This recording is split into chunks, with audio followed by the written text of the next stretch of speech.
the return of the free. And so it feels super good to be here at this return. And it feels super good to be moving through this sphere and to be supported by so many people. All of the conversations that have happened have been life-giving. Have really been a reflection of this whole entire process. I've learned that the process is more important than the final product. I wouldn't trade the tears in the studio sessions. I wouldn't trade the tears in the process of moving through rough patches and friendships. I wouldn't take back any of these moments. The car rides,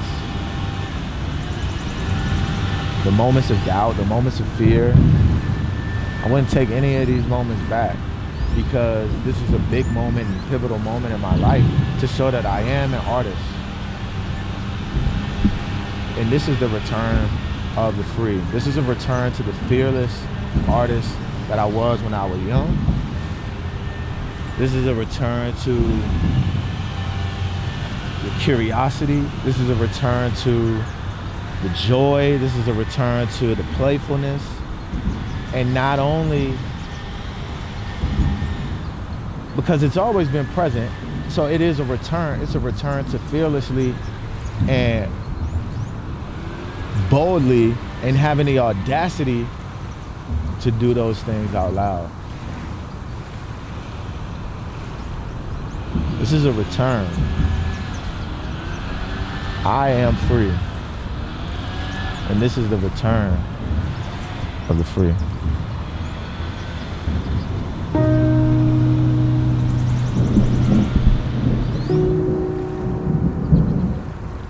You know, it'd be days I come down here and like really me rapping my music to the water, you know, on late nights or early mornings. It's really like the water is like my ultimate, you know, audience. It's like me getting it out to the universe, and me getting it out to the world, and me getting it out to God. Like, you know, here it is. Like, you are my only, like, you know, fan. You are, I mean, the fan that means the most. Because when I create, when I make things, when I work on things, when I am in artist mode, it's really in an effort to like move towards my higher self. It's in an effort to grow. It's in an effort to die empty, as, you know, one of the homies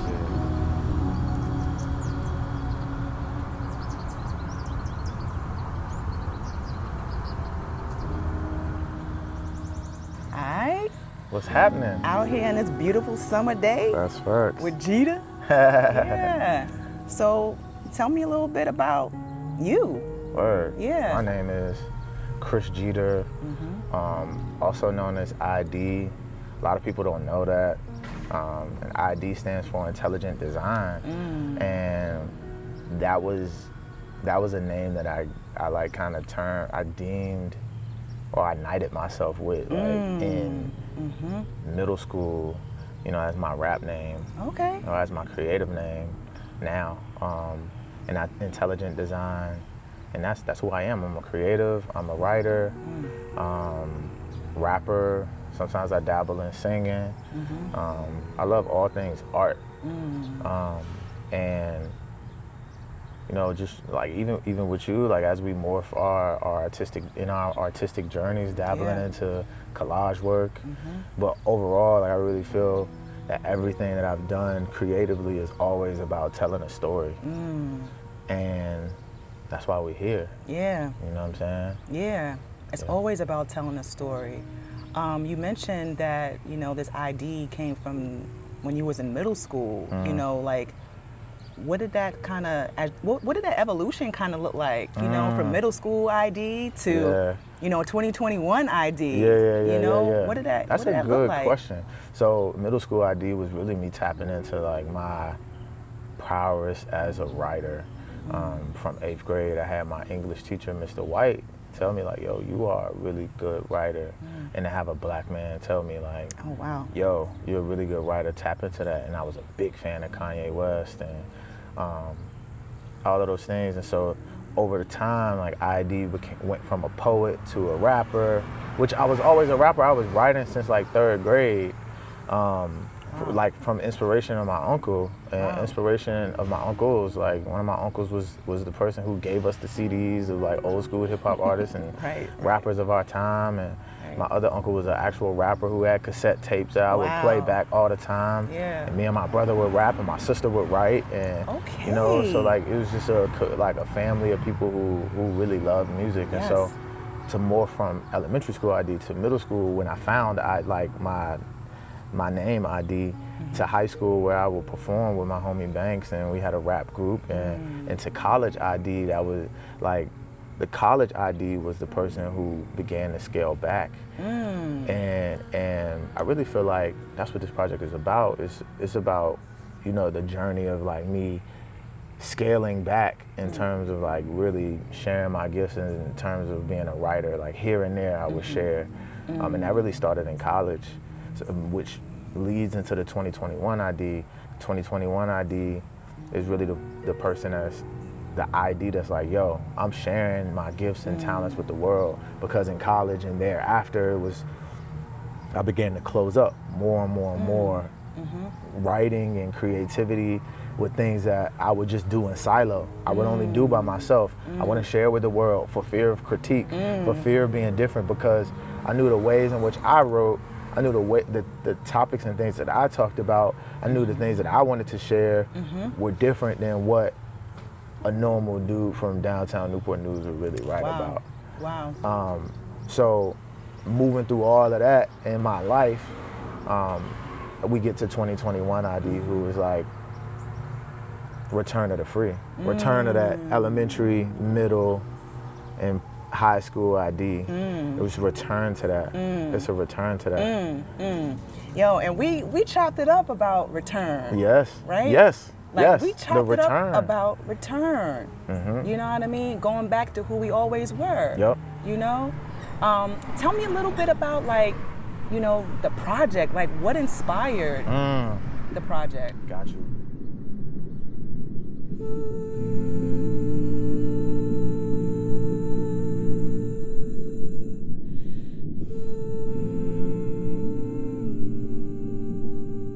I'm Ashley, but I would say the past few years I've been going by Abundance as I've grown into the person that I am now and continuing to grow. I would say who I am creatively, I'm still in the space of figuring that out, but what I have come to know is that my creativity comes through inspiration and inspiring others to see things in a different light, and from just the things that I've experienced in my life, you know, to speak in a different way to allow others to receive. That's dope. And so when we think about like the project Return of the Free, Identity Return of the Free, like you showed up as a, how would you define that? I would say, initially, I would say I was healing some things. In this space today, I would say healed. Just so that everybody knows, like you came in on the song The Flood, and like you delivered a verse like as a, would you say, a rapper or a poet? Like how would you frame that? I don't even know, because you know the initial of you asking me to write poetry, and I wrote. I think I kind of started writing. I started out with something completely different from what is on the track. Yep. And so I wrote, but then I heard the instrumental, and I was like, how do I incorporate this into that? You know, because I'm used to writing. No one's hearing me say anything. Yeah. So I'm like, I can't just be talking and it doesn't align with what the music is saying. So I went back and I rewrote after our discussion, and it was tough because I kept, you know, replaying it in my mind, and I wanted it to sound right. And then I think the words that were given to me to write, the translated into the sound that came from it. Gotcha. You know, because I couldn't listen to your part. For real? I did not listen to it. What was that about? I felt like... Hey, just so everybody know, this is my sister, y'all. This is my sister, y'all. This is my sister, my big sister. I just felt like, you know, I didn't want it to be... I wanted it to be my own, you know? I wanted it to be what I could give to it, not going back and changing it because of what you had given to it. Gotcha, right. So I didn't listen to it. Like every time your part would start, I kind of listened to the beginning and then I would shut it off. And I'm like, I can't listen to his because that's going to impact how I feel about what I've done, you know? So I wanted it to be my own. Really the purpose of like our conversation right now is to like really talk about what we as creatives and have to like go through, like moving through the fear of sharing, moving through the fear of just any fear that we have that may block us from moving into like whatever it is that we want to move into, which I would term as like freedom, right? And that's the thing about fear and freedom. Fear, I feel like, was created. We are not born with fear. You know, fear is created through living life. You know, when I look at Austin at 7, he has no fear, you know, whereas this man will go out, he was skateboarding, rapping just the other day down the hill, okay? And I'm like, Austin, you can't go in the street, like there's cars, they won't see you. And he's like, Mommy, I'm good. Like I see them, I'm gonna be aware. And I'm like, but they won't see you. And I look at him and I'm like, 7, no fear. He believes he can do anything he wants to do. But guess what happens? We encounter people who project their fears on us. And that's where the fear comes from. So from 7 to 37, you got a whole lot of fears that have been projected on you that you have to go back and retrain your brain to say, hey, no, I can do this. Yes, this is possible. Yes, I will get through this. And that's hard, you know? So I think it's a matter of we have to teach and allow our children to try, you know? Because the saying is true, nothing beats a failure but a try. You gotta try because you don't know what the outcome will be. But you know, it's my hope to get back to that space and mindset of where Austin is now. And then not only that, continue to cultivate that in him. So that he can keep thinking, knowing that I can do whatever it is that I want to do. And it's okay that it looks different from what someone else is doing. It doesn't have to look the same. We are in a society, in a world that thinks that everybody is supposed to do the same thing the same way. And that's not reality. You know, the beauty is in the differences, in the difference of how we creatively show up and choose to do things and learn, you know, and share and all of those things. And, you know, I just hope to get back to that space. And even he tells me, he's like, Mommy, I just want to teach you how to just chill. And I'm like, well, what do you mean? He's like, you just need to chill. And if he thinks that I'm stressed, he's like, you need a massage, not a massage. I'm gonna give you a massage. You know, so that innocence, that mindset, that knowing, you know, that he doesn't even know that he knows at 7. You know, that's the space that I want to get back to, and I want to continue to build up in my kids so that when they get to that point, there is no fear. There's just the attempt and the try.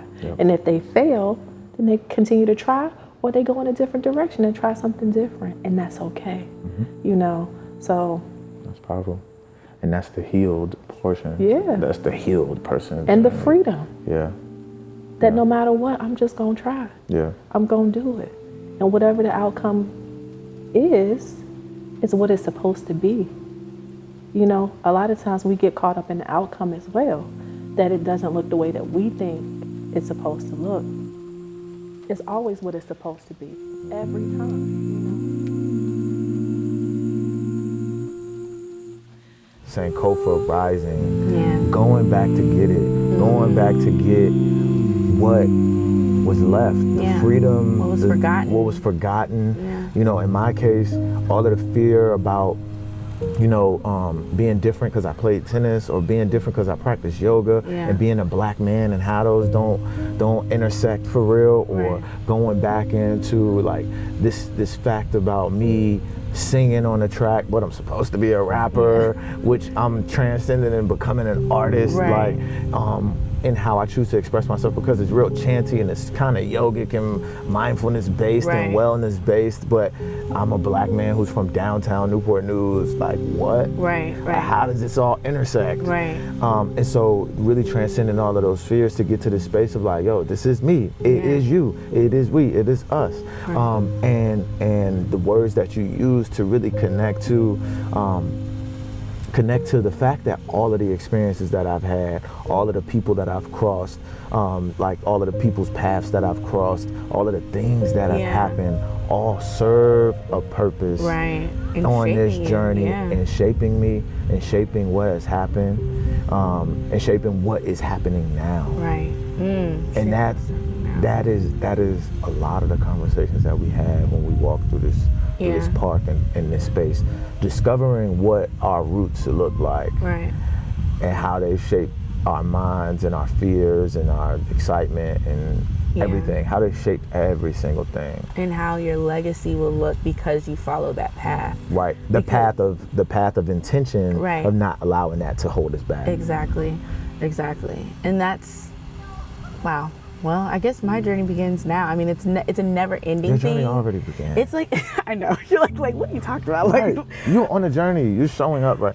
I'm admiring like where you are right now. When the project talks about it is you, and all of the journeys and all of the people that are in the journey, and all of the things that you've done is all for good. It is all good. It is you. It is me. It is us. It is we. And you are exactly where and whom you need to be. Tell me about your journey. So, again, being able to like hear that yesterday was exactly what I needed. Like, I'm going through like, I don't think that I think we have like one true rock bottom, like where you're just like, what is the next step? Oh my goodness, like I don't know. And then from every place else, it's like levels of learning, because it's never going to be the bottom anymore, because you've learned something. So now you have like a stepping stool to get you to the next place, but it still feels kind of intense, because you know that you'll be able to move through it. You know that it's for your greatest good, but it's just like the getting there and having to trudge through that stuff. That's where I am right now. And so like that reminder, like as I was saying, it was like your midpoint when I wrote it. It's kind of my midpoint in terms of like business, and where I want to go. Like, do I want to really be all heart in, or do I want to do it like the business way? What I've learned is everything that I've tried to pour it into, that I have poured into you, poured into other people, I'm worthy of that same thing for myself. And it's time that it does pull towards myself, so that I can create a work in my 30s or whatever, or continuously until I die, that is something to look back on fondly. Like, you have a piece of, like, that's crazy. You're gonna look at this in like 10, 15 years and just be like, man, knowing where you are, looking at where you are now, and have like a soundtrack, that's pretty dope. That's pretty dope. So when we think about these things, right, and you hear, and I hear the excitement about the project, and I hear the excitement about like looking back and flashing back years from now to a work that was authentically made and grounded in my experience, so that when I look back, I say like, I did that. So when I think about your experience, what's stopping you? It's a thing that I deal with a lot. I just haven't heard anyone talk about it before in like in a way that doesn't offend. Like, if you think about what's his name, Jay-Z's old partner, Rockaware. Dame Dash. Dame Dash. He doesn't give a f. And like, he says whatever he needs to, and I see the success. Like, I see like how standing your ground and being assertive and doing all these things, and like, you know, kind of like is helpful in some instances to get to where you need to go. And like my energy is so big and it can overtake, and it scares me. And it's like, but it's also something that I know that some people need. You know how like some people need to be yelled at? You're like, why would you go to a boot camp at 5 o'clock in the morning? But people need someone yelling at them, telling them that they're not to like be able to move forward. Whereas people need like, oh, the soft flowery type thing. I feel like I'm in the middle with like a whole bunch of like ancestral cosmic energy that is just like, if you're not ready for it, you're gonna push it away. So there was a fear that moving into the space together, moving into the space of community would lead to this sort of rejection of who you are authentically. Yeah, because it's always a little too much or like a little too something, and like, but that's the thing that I feel like people like Kanye, why like he'll go and he doesn't give a like, I've been listening to some of his old stuff, I'm like, oh my God, the gall, the audacity for you to say these things. But then I'm just like also inspired by that big energy. I'm like super inspired by, and it's like something that I know that I possess, but I'm like scared. You have it too, but you know how you're a gentleman. You're a gentleman with it, so it's just like, da-da, like it's just like, that was horrible, but like, you know, it's just like, it's effortless and smooth, and my not really smooth, it's just like in your face and commanding, and that scares me. Yeah, so it scared you in a way that was like, yo, what if he's offended by this when I say this? What if I'm saying this and it hurts his feelings, or it makes him feel bad, or it makes him feel, or I make him feel less than, or it takes him to a place where he feels less than. I'm trying to affirm him and lift him up, but what if he takes it a different way? I don't have any control over it. I just have control over the message that I know that I have. And like, maybe that's the thing, like to just like give it and then just like walk away. And just like, if it's something that someone connects with, then they connect with it, and that's it. We were talking about Instagram a couple weeks ago. Yeah. And like how there was a time where it's just like you just took a picture of a flower and 2 people like it, and you're like, oh my God, they like this flower as much as I do. This is so cool. You know what I mean? Like I want to, I'm striving to get to that place where it's just like, I'm showing this. It doesn't, my grid looks up right now. Like it looks a little crazy, but this made me so happy. I have to share it with you guys. Yeah. Like going outside of yourself. And so that writing it was like kind of going outside of myself to just be like, you know what? My bro needs me. He asked me this specific thing. I'm doing it, period. And whatever flows out is all I have to give, because like, have I worked on it for 3 weeks? Yeah. But was it complete before I was supposed to go there? Absolutely not. I finished that 5 minutes before we were supposed to go. And I was just like, this is it. This is my magnum opus. I just have to, he asked me, it just has to go as is. Like there's nothing, what else can I do with it? And it was exactly what I needed to hear yesterday. I think it was exactly what you needed to hear at that moment. And then that moment you had later where you messaged me. Yeah. Yeah. Where you heard, I guess you heard, was it done? Like what was going on? I forgot what was. So in that moment, it was really, I'm going through like the pieces.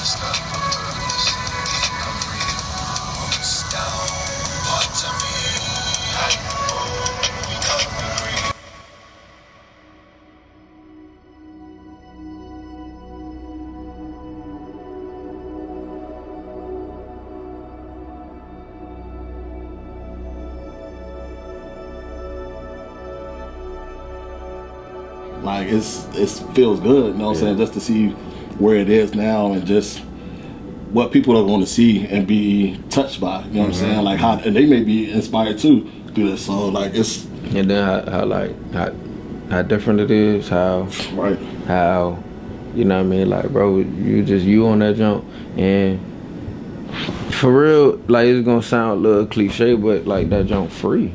Like it's like freedom. Like on that jump, you know what I'm saying? Like you're not scared, you know what I'm saying? Like nigga, I'm singing on that jump. Bro, like, So that, I wanted to go there with it too. Okay. Yeah. So like tapping into like the creative processes of like what was it that we all experienced as we like were on the joint, because like to bring up one story, literally you singing, like that didn't happen without, you know what I mean, you showing up in the space and being supportive and like bro, I mean that's your only feature on the track, you know, on the whole project, but it's like, you know what I mean, it's so impactful because it's like we sitting here in the studio, like I'm like, yo. My boy was like, what should I'm like, yo, just. I'm like, I don't even know what the. You do it. I'm like, what, me? Play the joint, and it's like, yeah. I don't know. I'm like, it needs to be something else here. Yeah. And then bass come. I wanna fly. Word.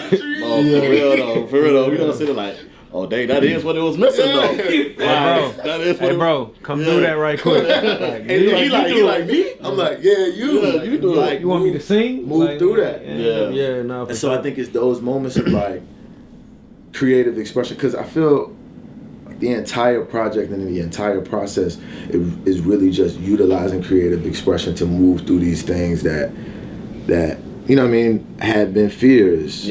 Right? So showing up in the ways, as y'all said earlier, like I've shown up on the project is like free, but like encouraging other people to do that, step outside the bounds, do the things, practice the things. And so like, how did it feel to even get behind the mic and do that, bro? I mean, for one, cliche again, felt free, but it kind of tied into what you said, like community, because as I was recording it, Lex sitting beside me like, yo, believe yourself. Like, trust in what you doing. It's like, all right, boom. And I like really like kick back, sat back, put my head up like, and start singing. Like, you know what I'm saying? And I wanna, like, you know what I mean? Like, really like just feeling it. Like, you know what I mean? Like, I felt it, you know what I'm saying? So, it was like overcoming some fear, you know what I mean? Thanks to, you know what I mean, just like being in the right place at the right time and really being invested in, you know what I mean, community. You know what I'm saying? Like, we don't get that without community. Absolutely. You know what I'm saying? Absolutely. That's facts. So when we come, like, even with you, bro, like how in your story is like playing the bass and moving through all of those things, like what are some things that you experienced like while working on this project or being a part of this project that you feel like you had to like really move through, and maybe it's not even related to like you playing the bass? No, but so check it. So I got something to tell you. Right? So you know, so my how I go about playing is really like just like it's a vibe. Like I got to listen to what's going on all the way around me, to the word, not necessarily the words per se, but just the music. You know, so as a musician, I'm listening to the music and I'm going the vibe that the music is giving me. You know what I'm saying? And you know me, like it might take me a little while to cook up. Like I got to warm up. You know what I'm saying? But then once I get there, I'm in the zone. You know what I'm saying? Like I'm there. And so for me, this process, I think for everybody, it really it stretched you. You know what I'm saying? You guys did things that you didn't normally do, or whatever, but also for me, the stretching for me was more so like it wasn't a critique, but it was more so like, hey bro, maybe you should take this part out, you know what I'm saying, because for your joint it was like, you kind of like over top of the words, right, and rightfully so, but for me it was just like, dang, but I like that though, you know what I'm saying, but for it took for me to like to humble myself, you know what I'm saying, in the sense of like, yo, like for one, it's not your project, right, and number two, less is more. You know what I'm saying? You don't have to be. And this is what was good for the song. Yeah, it was good for the song. Perfect for the song, right? You know what I'm saying? And it was just like, so after we made those corrections, we chopped it up a bit, and you go back and play it, it was like, yeah. I hear it. Yeah, I hear it. You know what I'm saying? Like, yo, I love that jump, but like, yeah, this is better. Yeah, this is right. You know right. I was like, I'm gonna have to keep that in the hammer for something else. You know what I'm saying? But no, I appreciate you for sharing that, because for real, to even like say that, because it was like, bro was going crazy, like, you know how Kim get, bro. You know how Kim get. That jump at the Main Street was legendary. Oh, legendary. That baseline he laid on that. It was difficult to really like have that conversation, you know what I'm saying, to be like, bro, like you killed it, however, like, you know what I'm saying, like we gotta dial that back. Right. So what was that like for you? Really though, like that was me moving through and having like difficult conversations, and so like overcoming that fear of like, oh man, like I really want bro to like get his thing off, but like at the same time too, like this is like I hear this thing, and like taking ownership and leadership of the space, like, you know what I'm saying? Sometimes I shy away from that. Sometimes I shy away from like the ownership and the leadership of spaces just because it's like, oh, I don't really want to step on toes, or like, oh, like I can play the back too and come up to leadership when needed, but like I had to, you know what I'm saying? I had to. Yeah, no choice. Right, go ahead. And it's always hard to like not saying you wasn't criticizing, but it's always hard to like pick at somebody else's creativity, right? Like it's hard for me. You speaking, that's your voice. That's what I'm. Yeah, that's my voice, and it's like how can it's hard to tell somebody, you saying the right, but I need you not to say that right now. You know what I'm saying? Like I need to say that back. So it's always hard to like pick on somebody else's creativity. That's how I view it as. Yeah, for sure. It's like it go back to like love don't cost a thing. Like this is my art, and I'm sensitive. Right. Exactly. Like I mean, we talk about it before, like just like even as an artist, like you go to get that feature and that feature don't hit how opposed to like what you do. Yeah. Like you leave, you know what I mean? You leave that on there. Like this a reflection of your art too. Bro, like I was sitting there like we make no sense. I seen like, your face, bro. Like I'm like, man, hold the tear in, bro. Nigga like red, I'ma cry. Yeah, I'ma cry in the car. Yeah, for real though. But it was for real. Needed. Yeah, it was for real, and it was like painful because I'm like, all right, we gotta take this part out. Like, what if we did this with this? Yeah. And then I'm like, all right, now go back a little bit. And we did this with that. All right, one more time, like this. Bro, it's funny too because at the time, like you can see it, like you can tell it was hurting you too. It was like.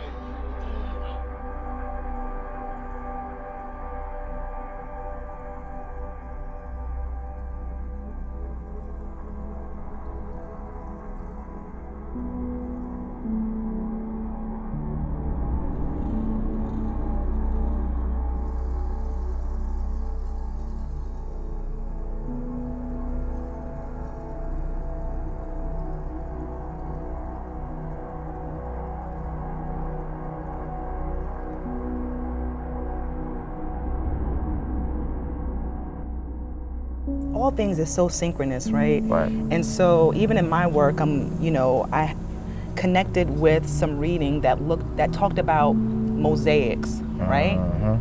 And how you have each unique tile, right? Yeah. And that each unique tile has its own expression.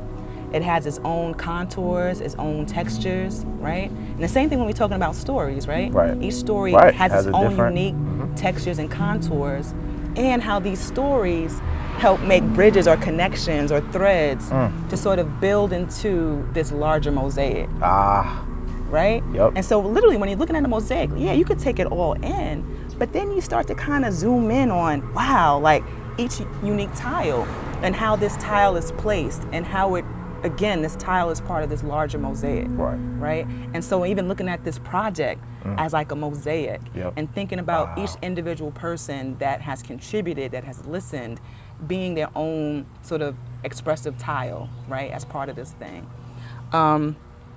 So like, what has been the most meaningful part of this process for you? The process itself. Yeah, of course. Really? Of course. Like of the course. most meaningful thing has been the process itself because